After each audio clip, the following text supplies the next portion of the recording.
Scooby-Doo and the Weird Water Park.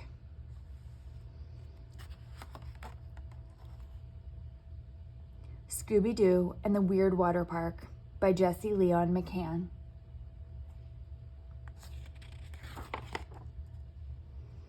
Scooby-Doo and the rest of the Mystery Inc. gang were on their way across the desert in the Mystery Machine.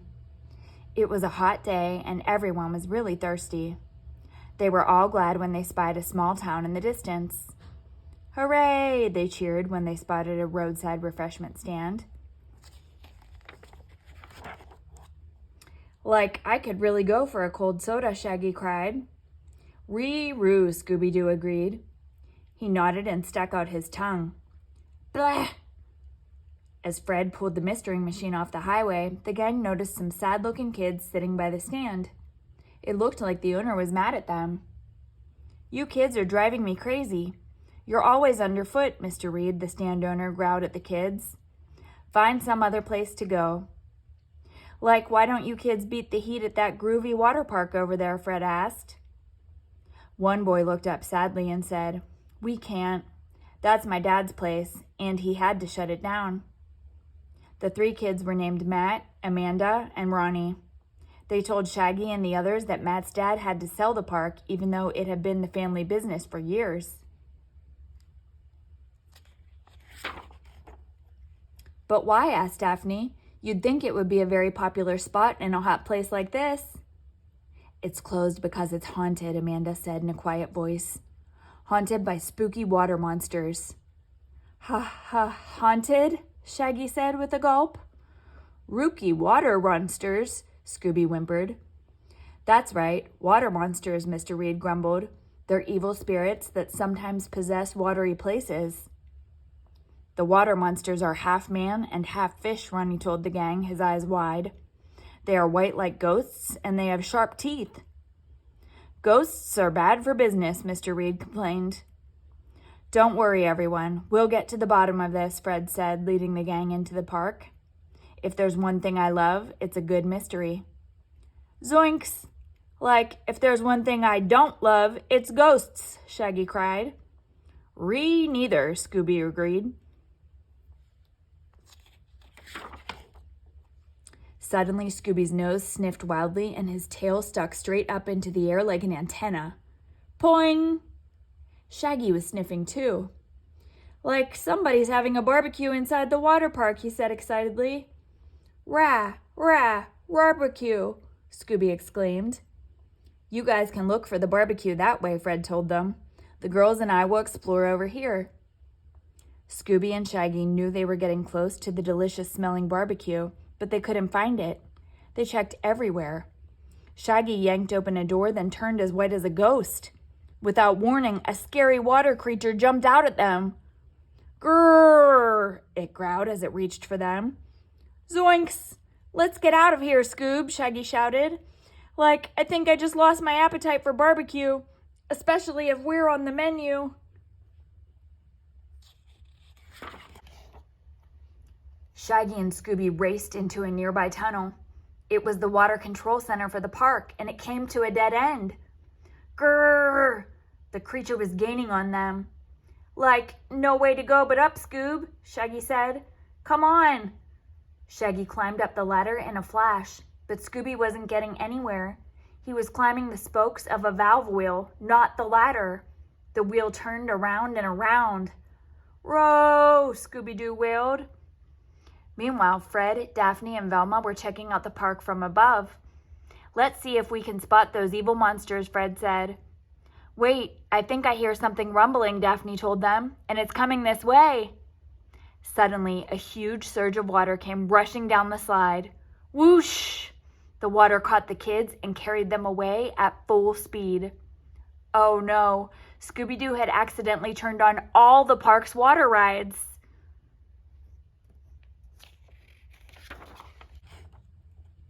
Soon the gang found themselves being swept down a twisting tube. Jinkies! I like water parks as much as anyone, Velma shouted, but I wish I'd had time to put on my bathing suit first. Down, down, down they sped, through the slide, around crazy turns and dizzying spirals. Actually, it was kind of fun. Then, just as suddenly as it had begun, the ride ended. The kids found themselves washed into a beautiful lagoon. Splash! Daphne was not happy. "Just look at my hair," she complained. "Never mind your hair. Where are my glasses?" Velma asked. "Oh, here they are." As Velma slid on her specs, she spotted the gang's first clue. There was a strange-looking truck parked next to the lagoon.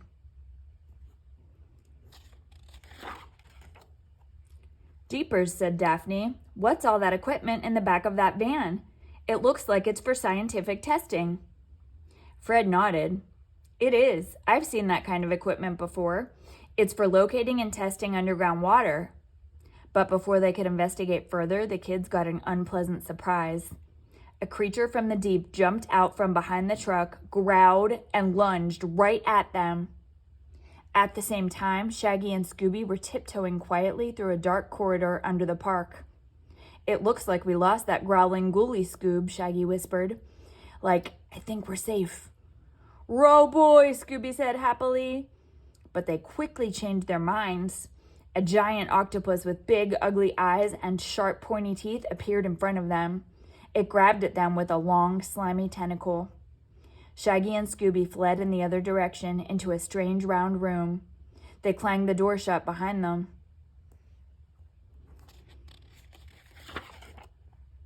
Right away, the guys knew they were in trouble.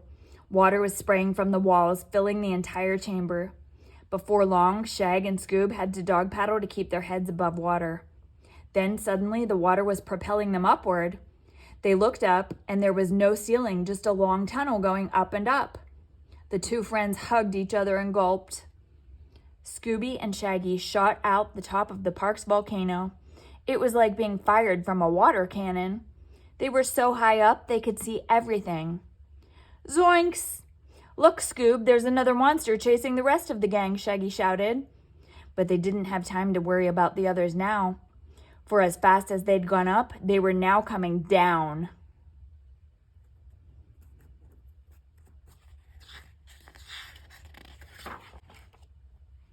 Luckily, Shaggy and Scooby landed in the volcano's river. It carried them over churning waterfalls down to the lagoon at the bottom. They forgot to be scared. They were having too much fun. "Like Cowabunga, river doggy," Shaggy shouted happily. "Ride those rapids, Scoob." "Ree-hee-hee," Scooby laughed. Shaggy and Scooby finally came to a gentle stop in the lagoon. "Man, that was one wild ride," Shaggy said. "Rah, wild," Scooby-Doo nodded. "We'd better go find the others," Shaggy suddenly remembered. They looked like they could use some help. The two friends didn't realize it, but at that very moment, they needed help too.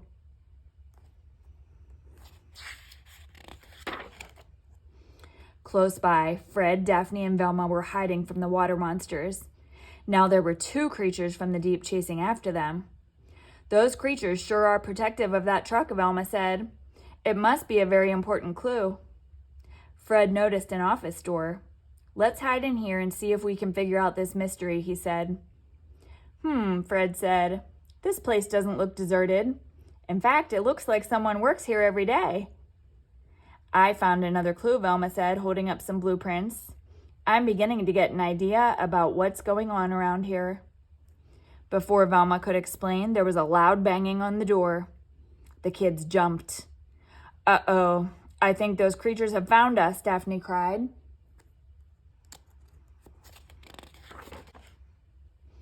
But it wasn't the water monsters pounding on the door. It was Shaggy and Scooby-Doo. They were in big trouble. The giant octopus had found them again, and it was trying to wrap them up in its slimy tentacles. "Like, let us in," Shaggy shouted. "Ralph," Scooby cried. Shaggy and Scooby slammed the door before the enormous octopus could reach inside. "This is no good," Velma said. "That's the only door in or out. We've got to go find more clues if we're going to solve this mystery." "Like, not me," Shaggy whimpered. "I'm staying right here where it's octopus free." "I know what we can do," Fred said. He pointed to a vent in the wall. "This vent is big enough for us to crawl through. Let's go." They all began crawling into the vent. But before Velma climbed in, she spotted another clue. It was a battery charger. Once the gang had crawled to safety, Fred had an idea. "Shaggy and Scooby, you take this hose," he said. "Try to attract the creature's attention. When you signal, we'll turn on the water full blast. Hose the monsters into that net and we'll wrap them up." "Huh?" Scooby shook his head from side to side. "Like, no way, Fred," Shaggy said. "We're not going anywhere near those fishy freaks." "Would you do it for a handful of Scooby snacks?" Velma said, holding the treats in the air. "They're nacho flavored."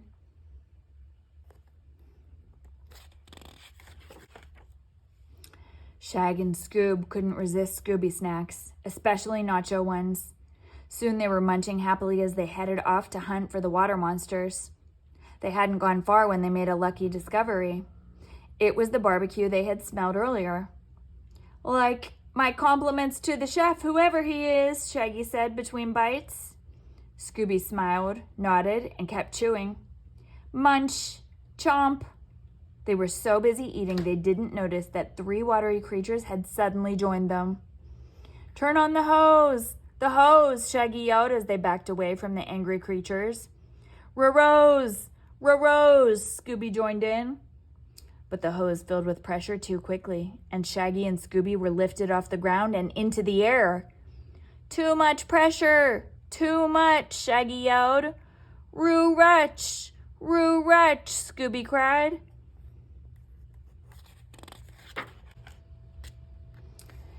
Shaggy and Scooby hung onto the wild hose with all their might.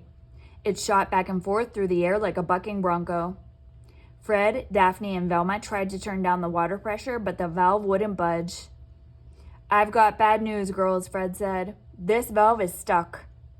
But before the monsters could get to the others, Scooby and Shaggy came down again. As they fell, the hose wrapped around the monsters, knotting them up so they couldn't get loose.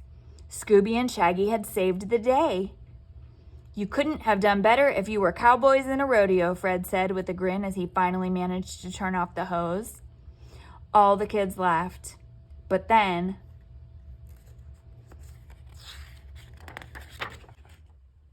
the snarling, slimy octopus returned. "Whoa, no!" Scooby yelled. He jumped into Shaggy's arms. Everyone was terrified. Everyone but Velma. She calmly walked over to one of their captives and took something away from it. It was a remote control. She twisted a knob and the giant octopus disappeared. "Like, I don't get it," said Shaggy. "What happened to the big ugly puss?" "It was just a hologram," Velma explained. She pointed to a projector up on the water park mountain. "And these creatures are just the soda stand owner, Mr. Reed, and a couple of his cronies," Fred said. "According to the blueprints in the office, there's a big supply of underground water beneath the park," Velma continued. "These crooks wanted to develop this land and build a city where they could control all the water." "That's why they scared everyone away," Daphne said. "We would have gotten away with it, too, if it weren't for you meddling kids and your dog," muttered Mr. Reed.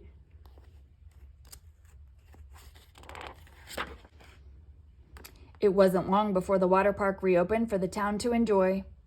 Matt, Amanda, and Ronnie invited Scooby and the gang back for a big party. They had fun in the sun all day long, splashing in the cool water and sliding down the slides. "Thanks for saving our park," Matt's dad said to the gang. "As far as I'm concerned, you've all got free lifetime memberships here." "Ruby-dooby-doo," cheered Scooby.